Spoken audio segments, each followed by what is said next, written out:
Кудайдын чакырыгы 1 сентябрь.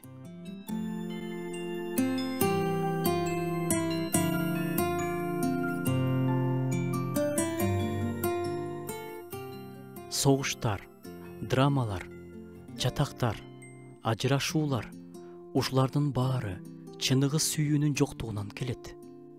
А сүйүү деген бул жеткилеңдиктин кору. Мындай жеткилең сүйүү Кудайда гана бар. Бул сүйүү эң ыпласты, эң ылдый түшүп бузулганды, жеткен күнөөкөрдү сүйгөнгө даяр.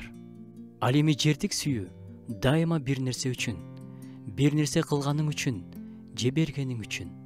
Керек болсо, сүйүүнүн өлчөмү да берген нерсенин көлөмүнө жараша. Ошентип, жердик сүйүү логикага негизделет. Ал дайыма мындай суроо берет: ал мени минтип кетти да, кантип сүйөм? Бирок Кудайдын сүйүүсү так ушул логикага негизделбегени менен айырмаланат. О Иса, сени адамдар ушунча кыйнап, айкаш-чыгачка келип салышты го. Аларды бир сөзүң менен жок кылып салсаң да, чындык сен тарапта, дейт логика. Ал эми Иса, мен аларды түбөлүктүү сүйүү менен сүйдүм, дейт.